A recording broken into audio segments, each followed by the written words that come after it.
kolm poliitikut lähevad jahile ja siis näevad põtra. Siis esimene nendest võtab püssi välja ja tulistab. Kuul läheb mööda 5 meetrit vasakult põdrast. Siis teine võtab ka püssi välja ja tulistab, siis kuul läheb mööda 5 meetrit paremalt. Ja kolmas siis hõikab, et pihtas. Noh, okei. Nii et jah, selline on poliitikute mõttemaailm, aga tere meie poolt jälle kõigile podcasti kuulajatele ja Bitcoini fännidele. Jah, tere ka minu poolt. Et jälle salvestame siin natukene, räägime teile. Vist täna räägime rohkem poliitikast või?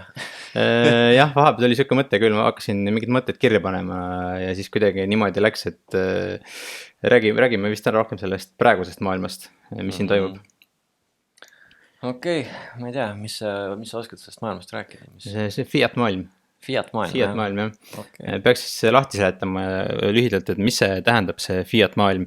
Et Fiat tuleneb siis kreeka keelest sõnast ja see tähendab, et eesti keeles põhimõtteliselt võib selle öelda, et nii olgu. Ja inglise keeles on let it be done. Jah, ehk siis see on nii-öelda selles mõistes, et nagu keegi ütleb, et kuidas asjad olema peaks. Keegi ütleb kellelegi, mis on või mida teha tuleb või mis iganes. Ja rahast rääkides tähendab siis fiat money ehk fiat raha on raha, mis on riigi poolt käibele antud. Ja, et see on raha ainult sellepärast, et keegi ütleb, et see on raha. Keegi ütles, et nii olgu, see on raha. Jah, põhimõtteliselt küll. Nii see tekkis. Et ma ei tea, kust esimesed fiat rahad tekkisid. Vist esimene eksperiment oli kuskil Hiinas isegi juba seal. Paberraha jah, see oli mingi kas 11 või 12 sajand lasti paberraha käibele. Ja oluline on siinkohal mõista ka, et see fiat raha või nii-öelda see riigi raha, see sai üldse oma mingi usaldusväärsuse rahva seast tänu sellele, et ta kõigepealt oli ikkagi alguses kullaga tagatud. Põhimõtteliselt alati alguses. Aga siis mingi aja jooksul see vaikselt eemaldati. See oligi selle mõttega, et lihtsalt nagu lihtsustada seda kaubavahetust ja et sa ei peaks mingit raskeid kulda kaasas kandma ja et ühesõnaga see tegi lihtsalt inimeste elu nii palju lihtsamaks ja noh, kui kõik oli selles suhtes aus ja õige, et sa võisid iga kell oma paberilipiku viia sinna pankuri juurde, kes vahetas selle kuldmüntide vastu, siis nagu kõik olid sellega nõus, et lihtsam on ju paberit kaasas kanda kui kuldmünte. Jah, seni kuni see oli kulla vastu vahetatav, kuni see paber oli kulla vastu vahetatav, seni see süsteem oli põhimõtteliselt ikka kaus ja ta ikkagi toimis. Jah, aga nagu inimestega ikka, kui sa annad neile liiga palju võimu ja kui sa annad sellise võimu, et põhimõtteliselt seda paberit väljastada, seda paberraha väljastada, siis üks hetk see võim korrumpeerub nagu ikka. Jah, põhimõtteliselt nii on. Ja kui on võim raha üle, siis väga, väga palju võimu lihtsalt tsentraliseerub väga väikse hulga inimeste kätte. Ja, et see on suur ahvatlus tegelikult nendele pankuritele või kes iganes seda paberit väljastasid ja väljastavad, et kui seal varem pidi see kullaga tagatud olema, aga keegi ei käi sul tegelikult reaalselt iga kuu seal kontrollimas, palju sul kulda tegelikult pangas on, et siis miks mitte annad rohkem paberit välja, kui sul kulda on ja sellega tekitad ju rikkust juurde, et sina annad selle laenuna võlana välja ja siis inimesed maksavad sulle tegelikult tagasi selle raha, mida päriselt tegelikult ei tohiks eksisteerida isegi mitte. Ja. Siin puhul ongi see kulla füüsilisus on tema suureks miinuseks ja tema nagu see jagamine ja kombineerimine on suht keeruline ikkagi. Nii et jah, siis oli palju lihtsam lihtsalt anda kuld kellegi ette hõõle, kes annab selle vastu välja enda võlakirju, paberilipikuid põhimõtteliselt. Ja siis hakatigi seda raha vastu, nagu raha asemel kasutama. Just praegu klikis, et see on hea, kes eelmist osa meil podcastist kuulas, siis see on nagu hea jätk kohe selle. Jah, põhimõtteliselt küll, jah. Nii, siis on siuke termin nagu võlaharjus. Mis sa arvad, mis see tähendab?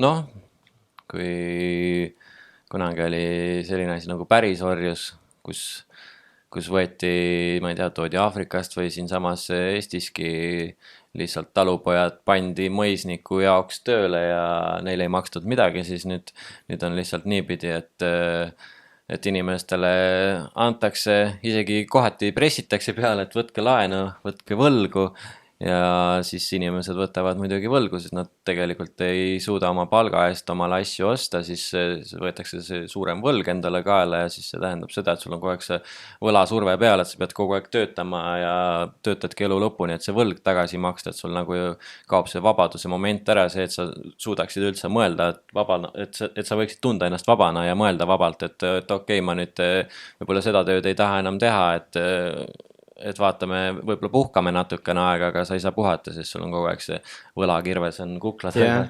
Sul on kogu aeg on nagu mingisugune, ajaliselt mingil kaugusel on nii-öelda see pankroti hetk kogu aeg, et ütleme, kui sa kaotad töö või mis iganes juhtub, et siis on kui palju sul see nii-öelda see kuumakse on ja palju sul sääste on, siis sellest oleneb, kui kaugel on nii-öelda see kuristik, kust algab pankrot, et sul on kogu aeg, see on nagu kuskil lähedal, mingil kaugusel. jah, põhimõtteliselt pank dikteerib su elu põhimõtteliselt.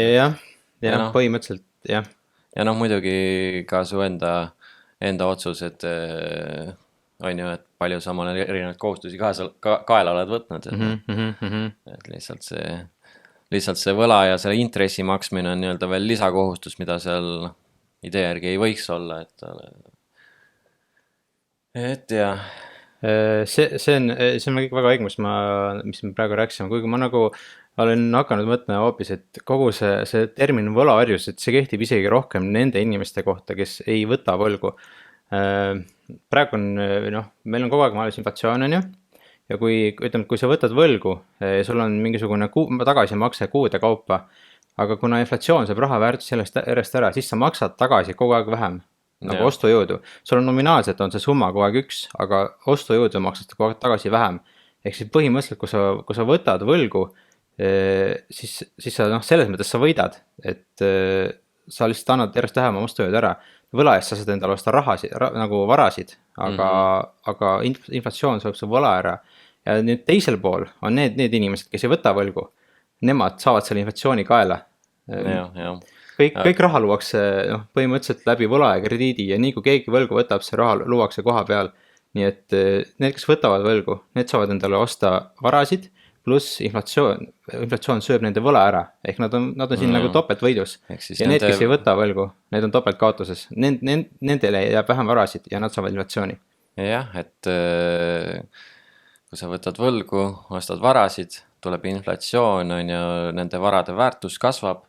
Ja samal ajal kõik muud hinnad kasvavad, mis sunnib ka seda tegelikult, et inimeste palgad kasvavad küll tavaliselt natuke vähem kui inflatsioon on, aga sellegi poolest sul on lihtsam oma laenu tagasi maksta, sest et see laenusumma nagu võrreldes su palga ja kõige muuga muutub järjest tühisemaks ajapikku.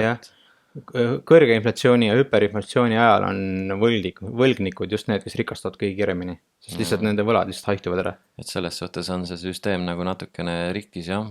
Et need, kes tahavad nagu nii-öelda elada vabalt, võlavabalt, need jäävad siis tegelikult taha. Jah, need jäävad maha lihtsalt põhimõtteliselt. Ja siin on nagu veel eriti haige aspekt on veel see, et kui mõelda, kui palju, mis summades saavad laene juba need, kes on püramiidi tipus versus need, kes on nii-öelda see töölisklass ja missugused need intressid saavad olema. Kui sul on poliitilised sidemed ja ma ei tea, pankurist sõber või mis iganes, siis on suur tõenäosus, et sa saad suuremaid laene väiksema intressiga kui tavainimene. Ehk siis need ettevõtted, kes on juba tipus, mingid megaettevõtted, et nemad saavad väga palju rohkem, väga palju suuremaid laene kui tavainimene. Ehk siis nii-öelda tavainimene maksab kogu aeg läbi inflatsiooni neid laene kinni, neid mega suuri laene ja tema ise saab nagu väga vähe. Ja siinkohal võib-olla just tuletamegi meelde siis, kui see COVID teema tuli, et siis oli ka ju, kui inimesed jäeti kõik koju, kes tegi kodukontorit, kes jäeti lihtsalt palgale, aga reaalselt nad mingit tööd ei teinud. Ja siis, et kuna ettevõtete käibed ka ikkagi kukkusid kolinal, siis USAs oli just see teema, et anti välja riigi poolt põhimõtteliselt nullintressiga laene, mis isegi paljud, minu arust lõpuks need laenud isegi lihtsalt põhimõtteliselt kirjutati korstnasse, need kustutati nendele ettevõtetele ära, et need ettevõtted saaksid töötajatele palka maksta, mingid sellest COVID-i teemast seotud mingeid kulutusi katta, nagu igasugused isikukaitsevahendid ja nii edasi. ja tegelikult noh, algselt nagu idee järgi, ilusa jutu järgi see oli mõeldud väikeettevõtetele, et toetada just neid pereärisid ja kõike seda, aga tegelikult lõppkokkuvõttes oli nendel oli märksa keerulisem neid laene saada kui suurkorporatsioonidel, isegi suured börsiettevõtted võtsid neid laene ja mis nad selle laenurahaga tegelikult tegid, oli see, et nad ostsid sellega oma aktsiaid näiteks tagasi. Nad tõstsid oma ettevõtte väärtus sellega läbi aktsiahinna, on ju. Ja et siis investorid olid jälle rõõmsad, kes olid nendesse aktsiatesse investeerinud, et kõik olid nagu, kõik seal püramiidi tipus nii-öelda olid väga, väga rõõmsad kõige selle üle ja ega keegi suurt kära ei tekitanud sellest, aga jah, tegelikult toimus seal selline kama ja nendega, et noh, et jah, see näitab väga hästi, kuidas nagu suurtel on, suured kasvavad ja väiksed siis surevad. jah, mida rikkama, mida rohkem mõjuvõimu sul on läbi selle praeguse rahandussüsteemi, saad seda kõike veel suurendada. Et see ongi see võlaorjuse termin, jah, noh, nagu tavainimene ei mõtle sellele väga, et see võib hoopis teistpidi olla, noh, nagu traditsiooniline mõtlemine, kui sa kuuled terminit võlaorjus, siis jah, nagu me rääkisime, et okei, kui sa oled võlgu, siis sa nagu töötad kellegi heaks, aga sellel on ikka palju suuremat ja mastaapsemat tagajärjed neile, kes ei võta võlgu. Jah, et nagu põhimõtteliselt, kui sa tahad nagu, praegune süsteem ongi nagu, et okei, kui sa tahad nagu, et mitte maha jääda teistest, siis sa pead võtma võlgu, aga nagu, kui sa mõtled, et okei, ma ei tahaks võtta võlgu, siis sa jääd lihtsalt maha kõigist, põhimõtteliselt. Nii on ja noh, oligi ju siin varasemalt ikkagi põhimõtteliselt propageeriti seda võla võtmist väga tugevasti, kõik see intressid lasti nulli, mõnel pool isegi oli negatiivne intress juba selles mõttes, et isegi niisama pangakontodel juba muutus intress negatiivseks selles mõttes, et sa pidid oma raha kulutama ja sa pidid võlgu võtma, et siis kogu aeg seda süsteemi käimas hoida. Ja kui vaadata, et noh, USA andmetel USA riigi võlg on viimase 10 aastaga kahekordistunud 16 triljonilt 32 triljoni peale, siis need numbrid on ikkagi kolossaalsed tegelikult. Sa rääkisid mingi hetk, vist kui me 8 sellist rääkisime, et terve USA ajaloo jooksul palju see võlg oli, mis loodi? Sul olid mingid arvud ka selle kohta? Kohe peast nüüd ei tule meelde. Et põhimõtteliselt enamus, tähendab, kuidas ma ütlen, et enamus maailma ajaloost. Jah, et põhimõtteliselt selle, no viimase 50 aastaga on loodud põhimõtteliselt, äkki läks kuni sinna 70-ndateni läks aega, et jõuda see, et see võlg jõuaks kuskil 1 triljonini ja põhimõtteliselt sealt siiani on nüüd juba üle 30 triljoni. Jah, põhimõtteliselt niimoodi. Ja just eile nägin jälle uudist ka, et põhimõtteliselt USA see Treasury võttis vastu mingisuguse otsuse, et selle aasta lõpuks võetakse 1,8 triljonit võlga juurde. Ja seal oli siis mingi võlalaekamma ja ka, et muidu on kogu aeg, neil on võlalaki, kui palju tohib riigi võlga olla, siis nad lihtsalt tõstavad seda kogu aeg, aga kas see kaotati ära? Nüüd see kaotati, ajutiselt nii-öelda kaotati ära. Ehk siis jäädavalt? Ehk siis jäädavalt ja eks ta tegelikult varemgi päriselt nagu paberil ta eksisteeris, aga kui mõtlen iga kell saad seda võlalage tõsta, siis milleks seda võlalage seal üldse paberil hoida, nii et jah. Ja noh, see ongi see, et kogu see süsteem ongi jah selliselt üles ehitatud, et sellest võlaringist enam nagu välja saada on nagu väga raske, et siin põhimõtteliselt praegu ongi vist nagu võimatu teha seda nagu maailma tasemel, kõik riigivõlad ja kõik eraisiku võlad ja kõik kokku, see on nagu juba nii kosmiline summa, no see on 400 triljonit on see.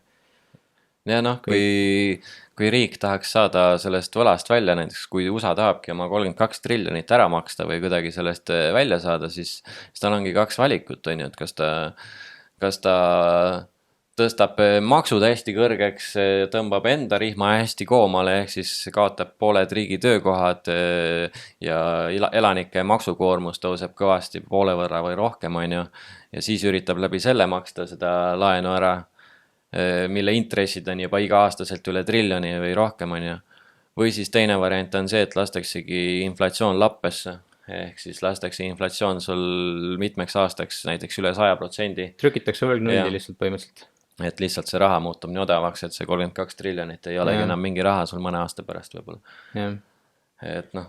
No praegu süsteemi ei ole enam võimalik lahendada, see ongi võimalik kas lihtsalt pankrot või lihtsalt hüperinflatsioon või väga kõrge inflatsioon. Ja, et küsimus ongi nüüd ainult see, et kui kaua seda suudetakse töös hoida kogu seda masinavärki.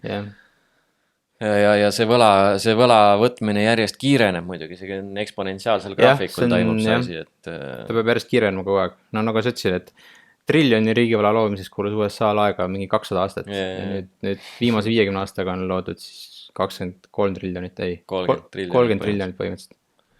et jah, nii ta on ja noh, ja nagu ja noh, see, kui ma rääkisin nüüd just, et see riigivõla maksmise koha pealt, et no vaevalt nad hakkavad makse tõstma nii palju, sest et siis muutub rahvas rahutuks ja need poliitikud lihtsalt enam hääli ei saa, et siis teine variant ongi, et inflatsioon lihtsalt, et lastakse inflatsioon kõrgeks ja läbi selle siis tuuakse raha juurde, siis on väga hea, vaat kui pärast raha loomist inflatsioon tuleb, siis on väga hea kas Putinit süüdistada või Hiinat süüdistada või ma ei tea, tulnukate vandenõu, mis iganes.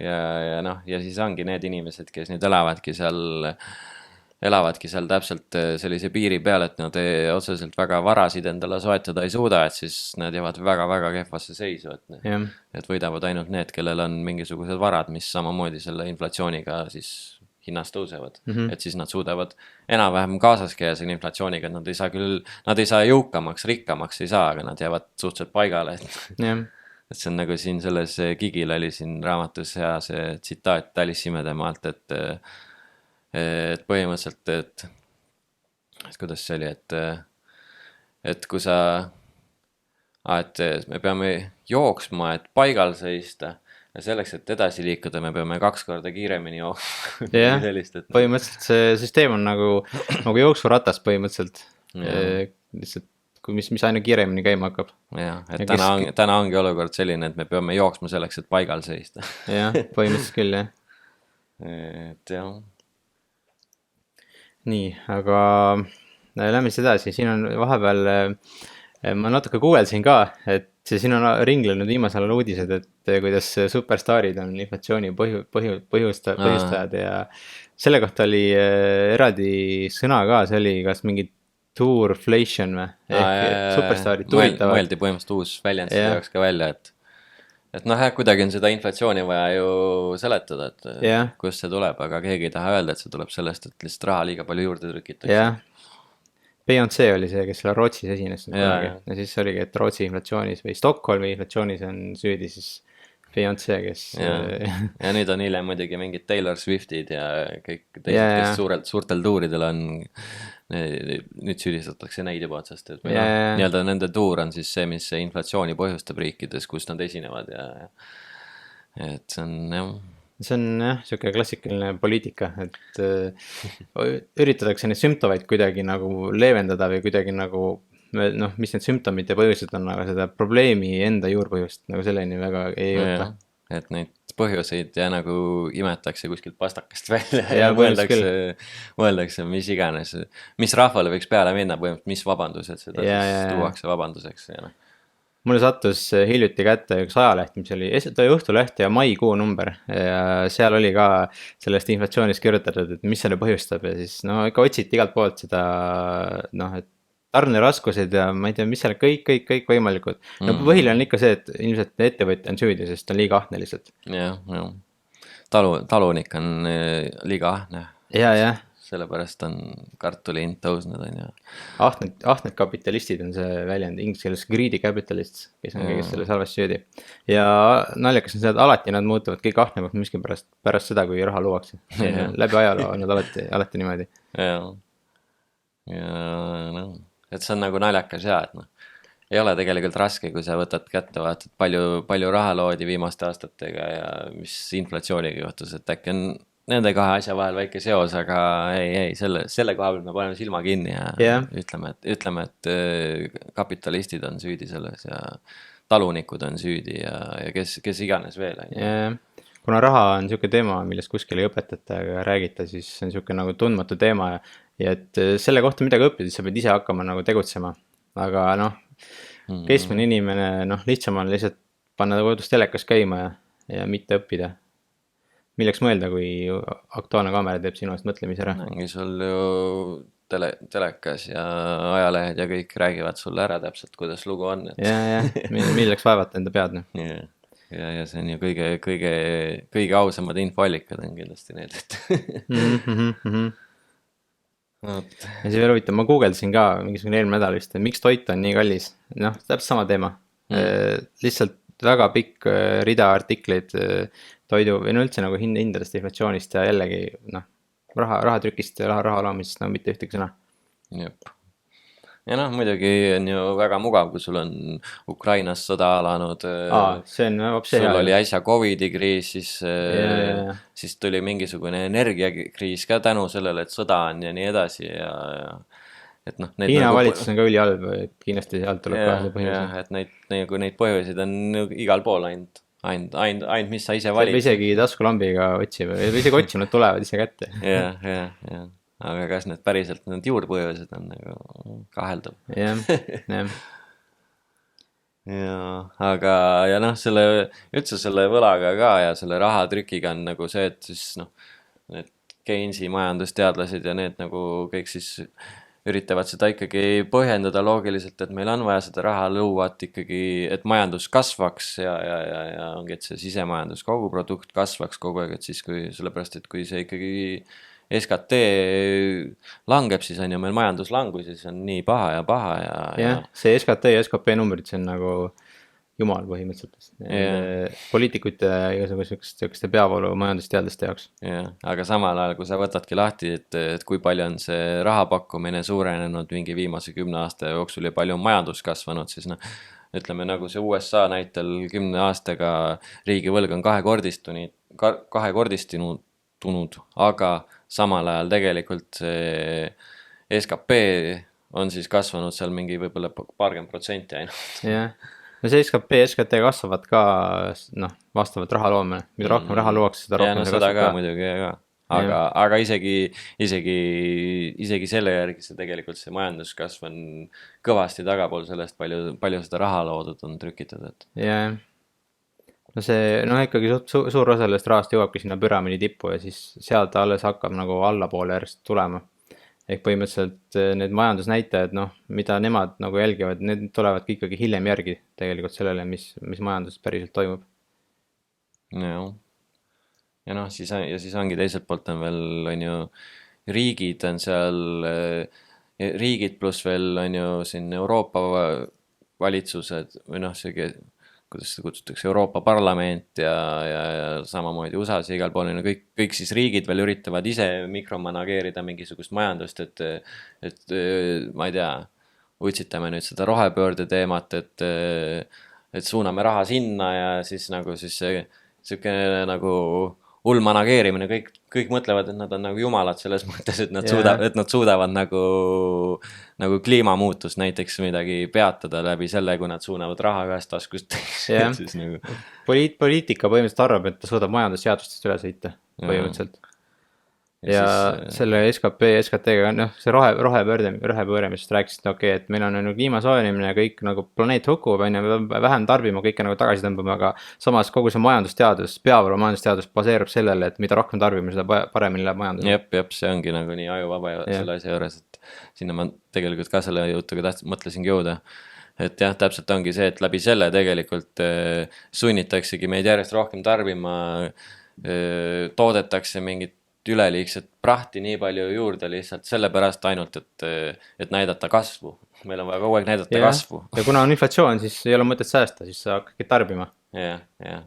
Ja selle asemel, et nüüd korraks tõmbaks pidurit ja mõtleks mingite uute lahenduste peale või investeeriks innovatsiooni, et midagi sellist luua, mis päriselt nagu võiks midagi paremaks muuta, selle jaoks ei ole aega lihtsalt sellepärast, et sul on vaja kogu aeg joosta inflatsioonist kiiremini ja selle jaoks on sul vaja kogu aeg toota mõttetut prahti, pahna. Siin on see värk ka investeerimisega, et investeerida saad alles pärast seda, kui sa oled säästnud, aga kuna inflatsioon saab säästud konstantselt ära, siis väheneb ka investeerimine. Ja siin on veel huvitav võrdlus, jälle ma netist leidsin, oli see, et kui seda võrreldi nagu teatri või teatrikülastusega, et põhimõtteliselt kui me loome rohkem teatripileteid, siis me peame ka istekohti looma, et teatrisse külastajaid tuleks. Ja praegune majandus on, et ikkagi noh, kui me loome raha, see ei esinda ikkagi neid reaalseid varasid, kõike seda tööd, kõike aega, mida iganes kõike selleks vaja on, et varasid luua.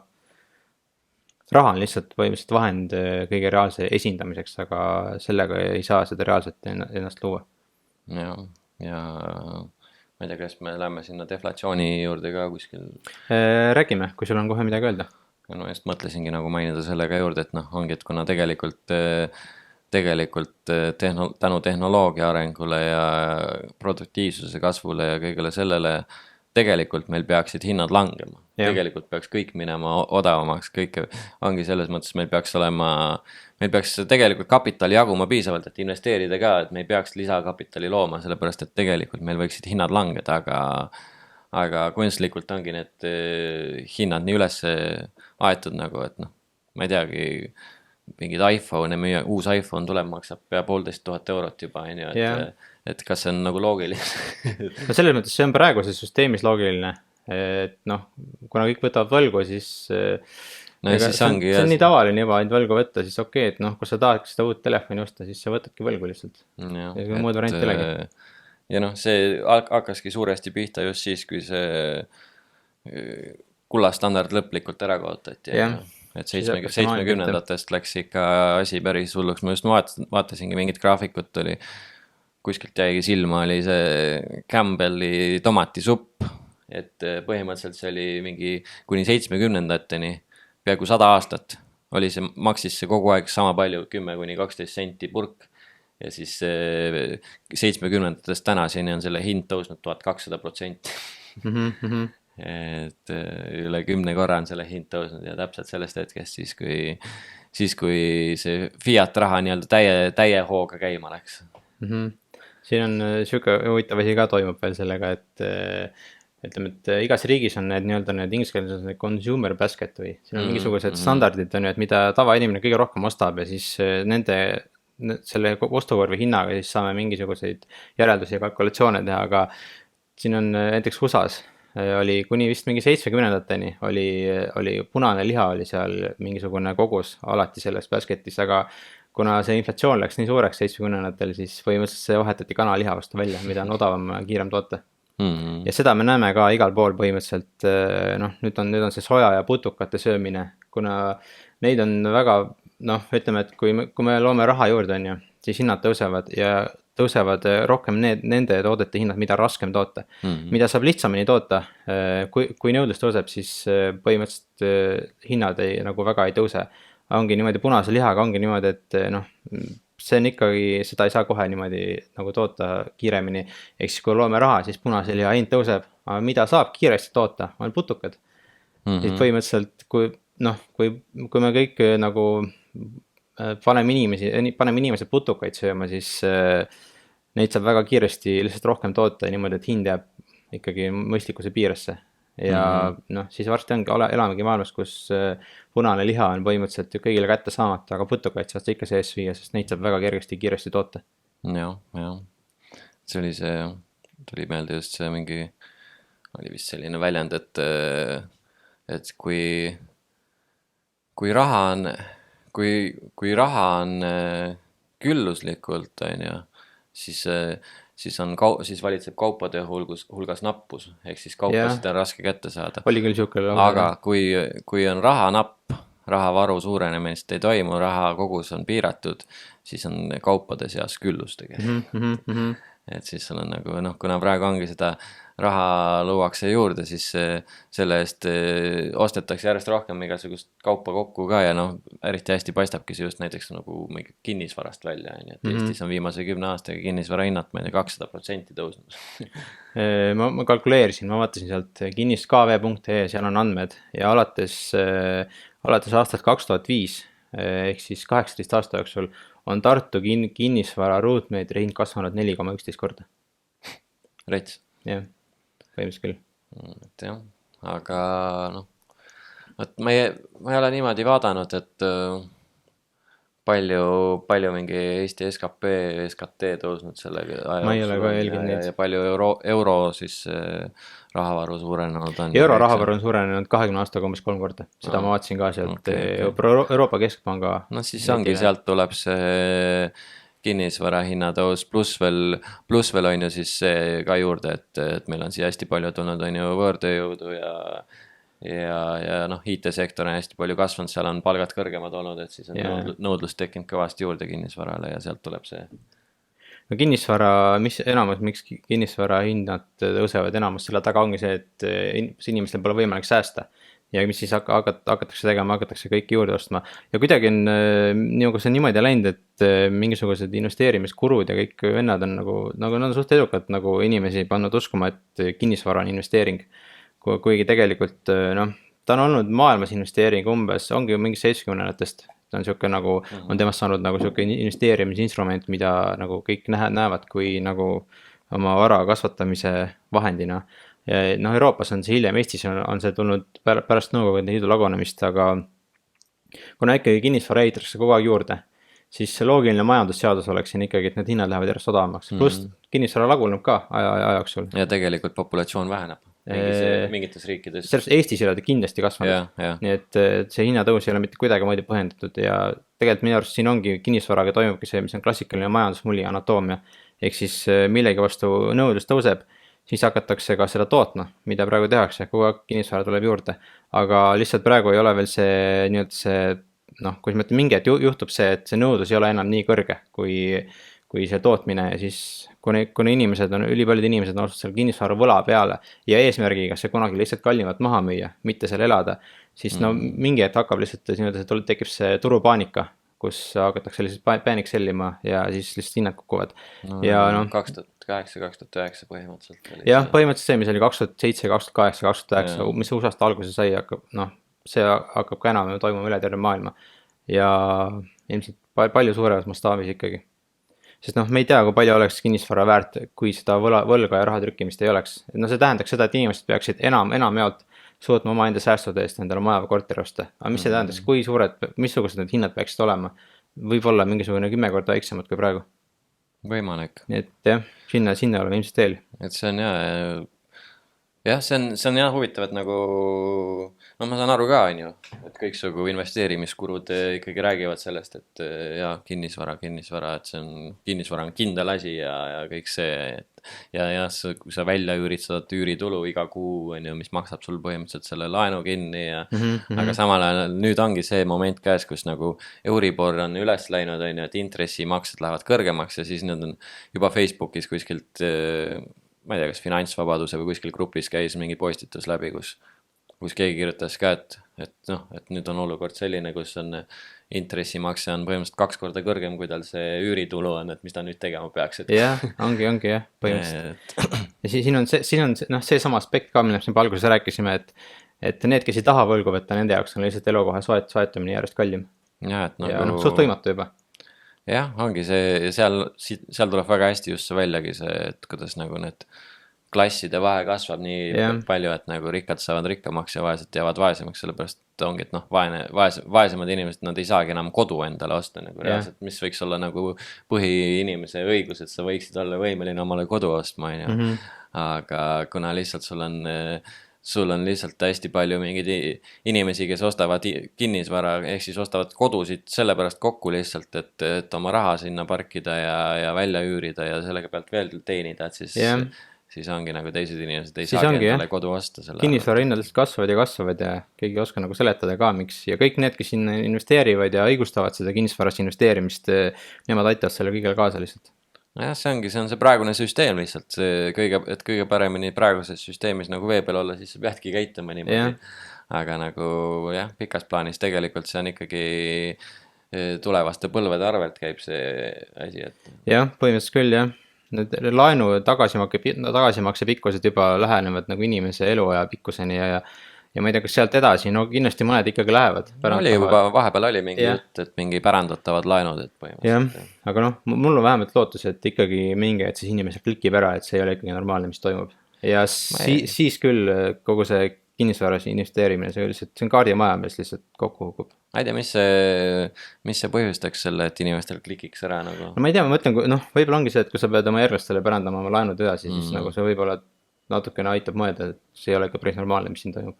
No, võimalik jah, kuigi mulle tundub, et nagu mingil osal inimkonnast on täiesti savi, et nagu nende jaoks võib-olla see muutub isegi normaalsuseks, et okei, vahet ei ole, et pärandame edasi laenu ja high time preference. jah, Ehk siis täpselt. kõrge ajaline eelistus, millest mõlemast saab lugeda minu raamatust ja Bitcoini standardist. see oleks nagu, tegelikult oleks päris rets mõtle, kui ise oled sündinud niimoodi, et sünnid, elad, lõpuks hakkad juba rahast ja asjadest aru saama, siis sa tead, et sul on mingisugune räige laen kaelas. Vanemate võlg on kaelas. Vanemate võlg on sul nagu kaelas, et nagu päris see on, noh, see on normaalsuseks muutumas praeguses süsteemis. Kui me mingisugune 100 aastat tagasi olid ikkagi inimestele pärandati nagu kulda või mingisugused päris varasid, siis nüüd pärandatakse laenusid põhimõtteliselt. Jah, aga jah, ma ei tea, kuidas see asi peaks nagu lõppu leidma, et no ongi vist 2 varianti, nagu me rääkisime, kas lastakse kõik see süsteem lihtsalt pankrotti või siis trükitakse lihtsalt kuni hüperinflatsioonini põhimõtteliselt. jah. Mõlemal puhul on see nagu suht hävitav ikkagi. Okay, ma üritan nagu mõttes kogu aeg, sest nagu et kui me trükimegi hüperinflatsioonini selle asja ja siis mis see nagu lahendus siis on, et siis sa lähedki üle kindlale rahale või nagu nii-öelda siis sound money või võtadki Bitcoini või midagi sellist või? No loodame, no eks riigid ja valitsused niikuinii proovivad oma mingit ajutisi lahendusi jälle leida sellele kõigele. Aga noh, need, kes mõtlevad pigem need ikkagi võtavad ilmselt Bitcoini lihtsalt ja hakkavad seda kasutama. No kes mõtlevad, teevad seda praegu juba. Jah. Kusjuures praegu ju USA valimistel on päris, näiteks 3 kandidaadil on mingi oma Bitcoini loosungid ka pandud sisse. et kes seal, no üks on see Kennedy on ju, et tema isegi lubab seal mingisuguse väikse protsendi USA reservidest panna Bitcoini. Ja siis seal 12 kandidaati lubavad ka mingisugust paremat seadusandlust ja kõike seda, et nii-öelda. Aga jah, et ma ei tea muidugi jah, kui palju poliitikute juttu tasub uskuda, räägivad, et eks need on häälte püüdmiseks peamiselt. Jah, seda küll jah. Aga noh, see Kennedy muidugi võib ära ka teha selle, et ta tõesti panebki USA balance sheet'ile Bitcoini ja noh, tegelikult just kuulasingi mingit podcasti, kus nagu räägiti ka sellest üks selline varahaldur nii-öelda või riskifondi juht nagu rääkis ka sellest, et kuidas ta juba aastakümneid on tegelenud teiste inimeste raha investeerimisega ja siis, et nüüd üks hetk ta siis hakkas ka Bitcoini panema investeeringutesse ja tegelikult see, et sul on Bitcoin portfellis, stabiliseerib su portfelli päris palju nagu võrreldes sellega, et ongi, kui sul mingid aktsiad ja võlakirjad, muud asjad nagu võib-olla lähevad alla üles, et siis Bitcoin tavaliselt liigub nagu üks teises suunas või siis isegi on stabiilne sellel hetkel, et siis nagu see tegelikult hoiab su portfelli stabiilsemana, et kuigi see nagu see asi, mis Bitcoini kohta öeldakse, et ta on liiga volatiilne ja liiga riskantne, aga nagu kui jah, vist on siuke lehekülg olemas nagu nakamotoportfolio.org äkki oli siukene. Või panna Google'isse Nakamoto portfoolio, siis leiab seal on nagu kalkulaatorid ja asjad saab erinevad numbrid sisse panna, et palju sul on kinnisvara, aktsiaid, kõike seda ja siis sa saad nagu näha, et kuidas su portfell käitub vastavalt sellele. Ja tegelikult see näitabki juba, kui sa paned sinna numbrid sisse, siis sa näed, et nagu tegelikult on ainuke mõistlik otsus ongi sul Bitcoin ka kindlasti panna oma portfelli sisse ja ta on ka lisaks sulle kindlustuseks siis kõige selle eest, mis maailmas päriselt toimuda võib, et mingid sõjad on ja mingisugused, isegi see hüperinflatsioon või mingid krahhid ja asjad, et siis see on nagu niisugune, kui sa veel oma võtmeid ise ka hoiad ja see on sul enda käsutuses täielikult, keegi ei saa sul seda käest ka võtta, et siis nagu noh, praeguses maailmas nagu ma ei tea. Ma mõtlen ka, et Bitcoin ikka nagu isegi, noh, kui ta on volatiilne isegi, siis ta on ikkagi nagu teel järjest vähem volatiilseks, noh, seda praegu on ikka väga uus asi.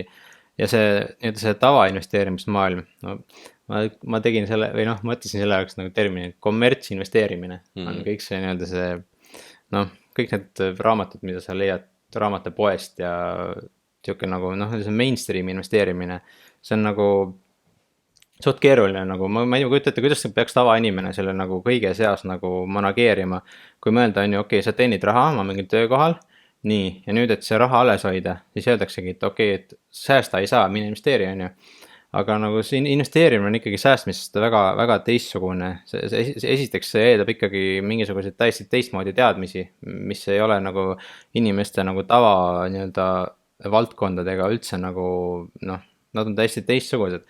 Meil on maailmas igasugune varahaldurid ja kõik siuksed vennad, kes tegelevad mingisugune 8 tundi päevast nagu kogu turgude jälgimisega. Isegi nemad ei suuda päris tihti nagu sellest rahavaru protsendi suurenemisest eespool olla. Ma ei tea, mis šansse peaks nagu tavainimesel siinkohal olema.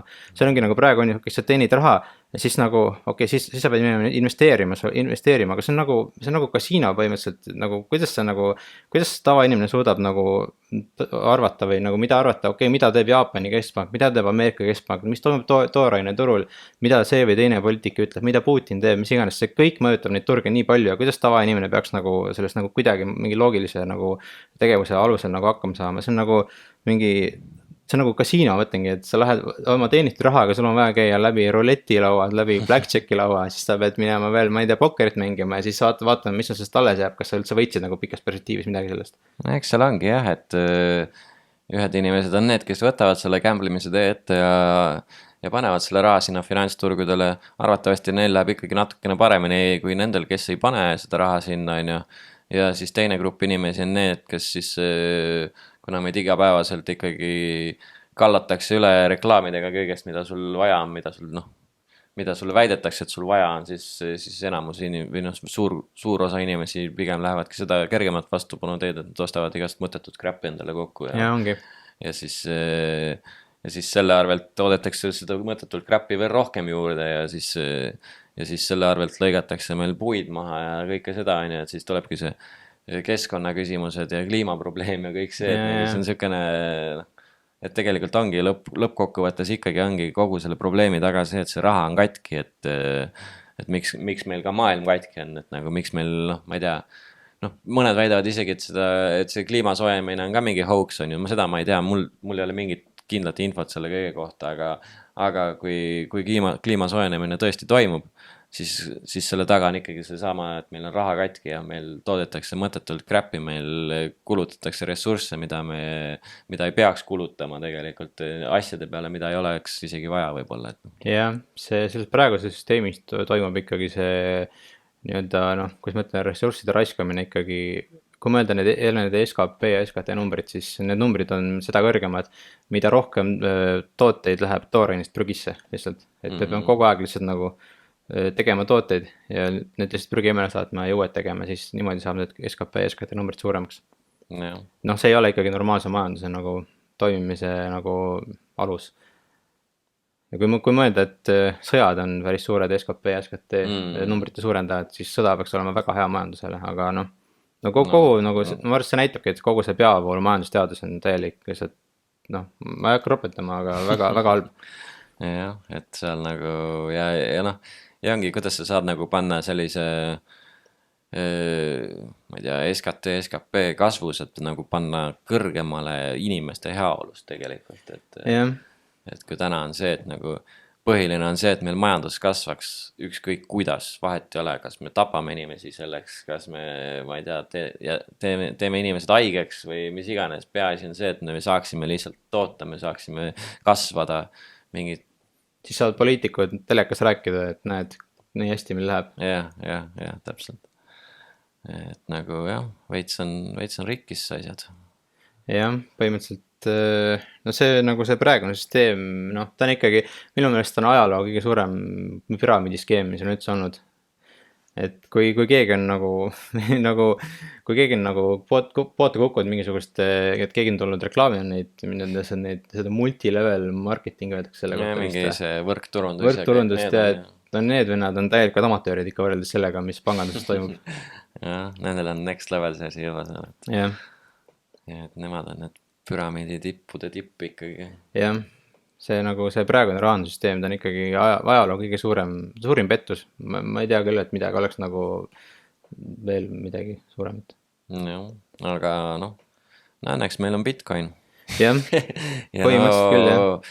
Kuigi küll väiksel skaalal, aga ikkagi see eksperiment Bitcoiniga selles mõttes toimub, et näiteks nagu kas või El Salvadori näitel, et nüüd nemad on ju võtsid selle ametlikult kasutusele, nad hoiavad seda riigi reservides ja tegelikult nagu saab kõrvalt jälgida, et kuidas sellel riigil läheb ja nagu noh, ma ei ütleks, mulle tundub nagu väljaspoolt vaadates, et sellel riigil läheb aina paremini aasta-aastalt ja noh, samal ajal kui siin mingi IMF ja mingid teised organisatsioonid üritasid kõvasti seda maha teha ja publitseeriti igasuguseid artikleid, mis teeksid kuidagi seda Bukelet ja kõike seda maha, aga nagu noh, aga tulemused räägivad ka nagu enda eest tegelikult. Jaa, seda räägitaksegi, noh, jällegi keskmine poliitika ja majandusteadlane ikkagi üritab leida kogu aeg põhjendusi, miks see Bitcoin ei toimi, aga see järjest kasvab, võrgukasutajate arv kasvab ja mitte keegi nendest poliitikutest või mingitest nendest majandusteadlastest ei nagu, nad ei avalda oma enda portfelli, et kuidas nemad saavad veel Bitcoinist nagu rohkem tootust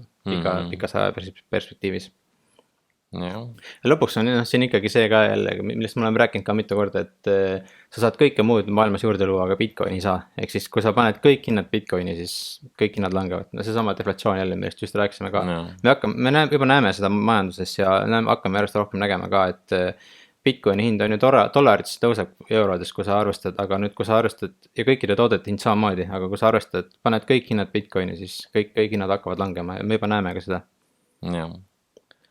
Mingisugune paari kuu perspektiivis ja paari aasta perspektiivis, jah, võib olla igasugu kõikumisi, aga ütleme, et no 3, 4, no 5 aastat küll juba, kui sul aja perspektiiv on nagu 5 aastat, siis sa näed, et hinnad langevad. Ma kalkuleerisin ka jälle, tegin ükskord Tartu kinnisvaraga põhimõtteliselt selle kalkulatsiooni, et aastast 2011 panin Tartu kinnisvara ruutmeetri hinna, panin Bitcoini ja siis 2011 oli kinnisvara ruutmeetri hind mingisugune, oli vist 4000 Bitcoini ja praegu on ta kas mingisugune 0,1 või vahepeal oli isegi alla 0,1 põhimõtteliselt Bitcoini ruutmeetri hind.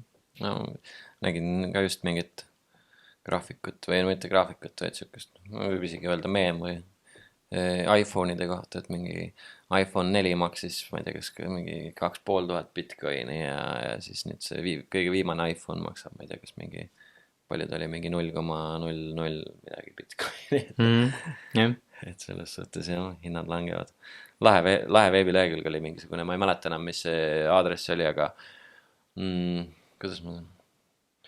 No see oli selline, et kus sa said nagu valida mingi asja, mis sa kunagi minevikus oled ostnud ja siis ta näitab sulle, et kui palju see sul tänaseks väärt oleks, kui sa oleks Bitcoini tollel hetkel ostnud, on ju, mitte selle mõttetu vidin. Et see on nagu lahe, saad nagu näha, et ongi, kui sul mingi suvaline vidin laua peal vedeleb ja sa korraks vaatad nagu, et kui sa oleks hoopis Bitcoini selle raha pannud, et siis, et kus sa siis oleks nagu. Ja noh, mul korra just tuli ennem nüüd ka pähe see, et ennem nagu rääkisin seda, et kuidas näiteks USA oma riigi võlast saaks lahti, et siis ongi kas siis läbi hüperinflatsiooni põhimõtteliselt või siis maksude tõusuga või siis tegelikult on see kolmas väljapääs on ka olemas, et kui nad hakkakski lihtsalt stackima Bitcoini ja võtaksidki Bitcoini reservvaraks, siis lõpuks kasvakski selle Bitcoini väärtus, mis neil reservis on, kasvaks kõrgemaks kui nende riigivõlg ja sellega saaksid nagu oma võla ära kustutada, kui tahaksid, aga... Jah, aga ma ei tea, ma ise, mul ei tundu, et see variant oleks ikkagi väga, väga reaalne, sest see võla number 400 triljonit on ikkagi nagu... Ma ei mäleta, me vist ei ole siin podcastis rääkinud seda, aga et kui hakata seda võlga maailma kõik võlad on kokku 400 triljonit dollarit ja kui hakata seda võlga maksma tagasi kiirusel $1 sekundis, siis sul kulub selle tagasi maksmiseks 12,8 miljonit aastat. Et nagu minu arust see süsteem on juba kõik pankrotis ja sellest ei olegi nagu pääsu. Jah, põhimõtteliselt küll seda tagasi maksta ei saa, et kui siis juba võib-olla lasta rahaprinter tööle ja siis osta järjest Bitcoini. Kodanikupalk on suht loogiline lahendus, mida nad hakkavad nagu tegema ilmselt, sest noh, kes ikka tasuta raha jagamisest ära ütleb. Mis sa WorldCoinist arvad, oled kuulnud selle kohta? Ei ole kuulnud. See on mingi sükene projekt, minu arust see, kes ChatGPT üks loojatest oli see, mis ta on, Altman oli ta perekonna nimi või midagi. Igastahes tema mingisugune projekt on see, et neil on nagu mingisugune kuul, kuhu sa siis vaatad sisse, mis siis skanneerib su silma iirise, salvestab andmebaasi ja sul annab vastu sulle tasuta WorldCoin. Seems legit.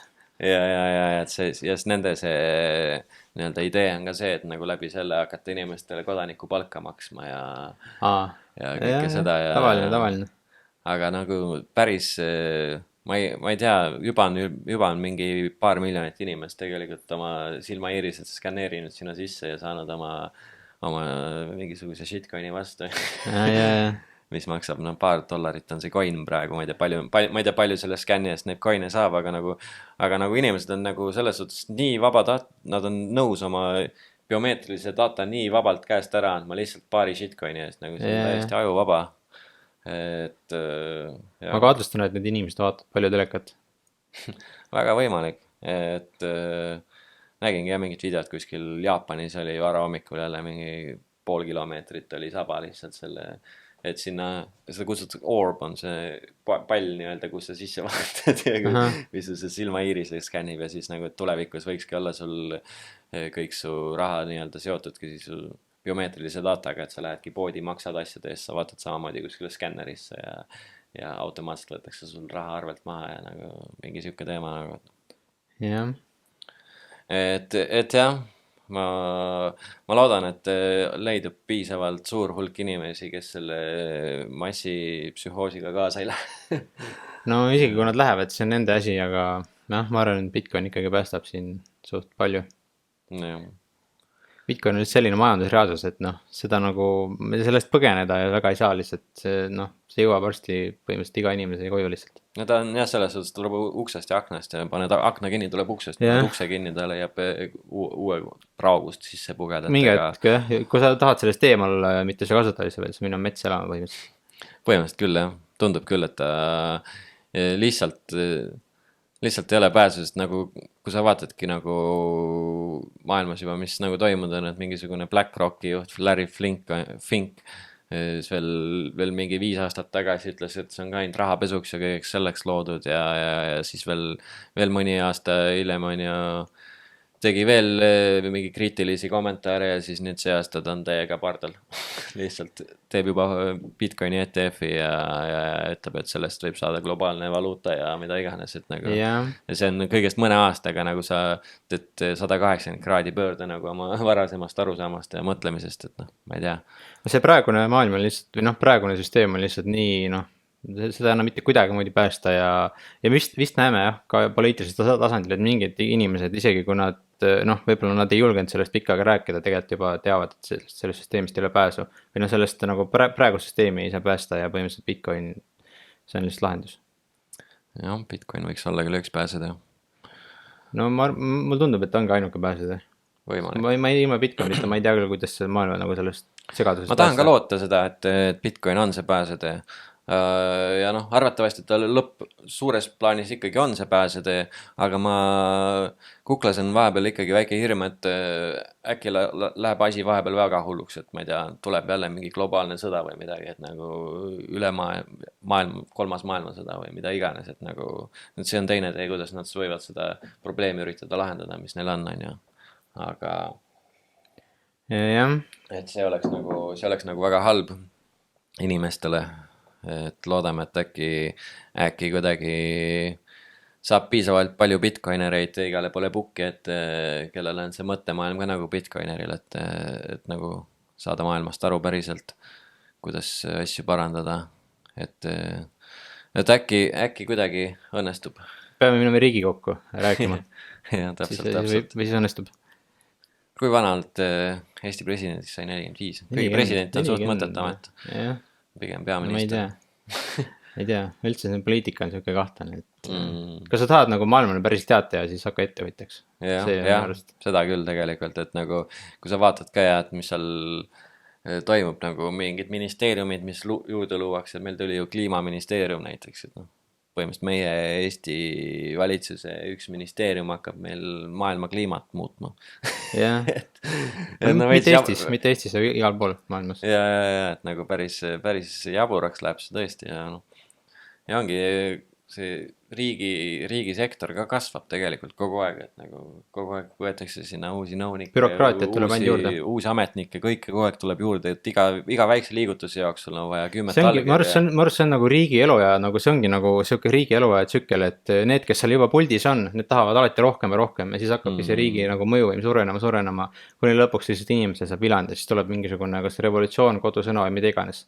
Ja siis pärast seda hakkab jälle see protsess otsast peale, kui inimesed jällegi mingisuguse riigi mingi sinna panevad, et noh, ma ei tea, seadusi teha, mis iganes, siis hakkab see samale otsast pihta. Seadusi tuleb aina rohkem, kõik see järjest suureneb ja siis jälle kuni revolutsiooni kodusõjani. Jah, ja just mõtlesin selle bürokraatia koha pealt edasi, et ennem just rääkisime ka sellest, et see investeerimine ja see, et inimesed nagu peavad võimalik kiiresti selle raha kuskil ära panema, ennem kui see ära sulab, on ju. Aga ongi, kui sa tahad nagu täna mingit suurt projekti, mingit asja ette võtta, siis sul on esiteks juba vaja 110 paberit allkirja ja see kogu see protsess iga asja jaoks juba riigi poolt on tehtud nii pikaks, et sul ongi see, et nagu, kui sa nagu arvutad, sul kulub võib-olla 2 aastat, et mingisugune uus, ma ei tea, energialahendus luua, mingi asi ehitada, on ju.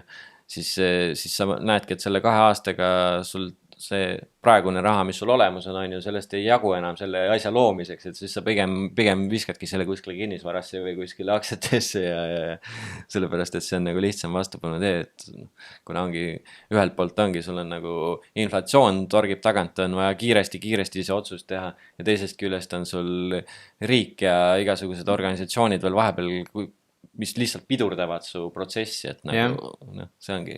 Mida kaugemal sa poliitikas oled, seda raskem seda teha on. Kui sa ise oled poliitik või sul on väga hea sõber poliitik, siis seda kõik saab väga palju kiiremini teha, ilma igasuguse bürokraatiata. Jah, eks siis see bürokraatia on ikkagi alles, aga lihtsalt sinu paber läheb igal pool paberipakkides esimeseks, mis ette võetakse. Jah, põhimõtteliselt küll.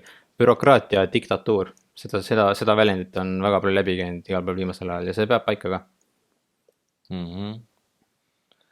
Okei. Kuule, aga vist on nagu enamus teemasid oleme ära rääkinud. Hakkab meie ränd läbi saama täna. Jah,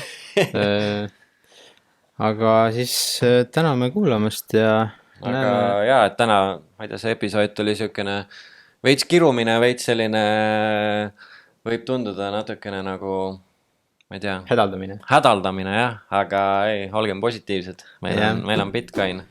Ja kui ikkagi see teema rohkem huvi pakub, tahate aru saada, kuidas Bitcoin võiks reservvaluutana toimuda, kuidas ta võiks ikkagi võlaprobleemid lahendada ja kõik seda, et siis nagu Bitcoin standard, Williami raamat nagu annavad natukene aimu sellest asjast. Jah, eesti keeles ma ei tea, et keegi oleks nagu mingit sellist asja kirjutanud. Ega ei olegi väga, jah. Eesti keeles, kes meil külas käis, Madis Tarumann, tema räägib pigem tehnilisest poolest Bitcoini oma koduleheküljel, krüpto.ee, et sealt vahepeal vaadata midagi, aga ja artikleid, mida peavoolumeediast näete ja uudistes kuulete, siis ega sealt ei tule mingit sisu ja päris asja nagu, et mis see Bitcoin päriselt on ja kuidas ta päriselt võiks maailma muuta.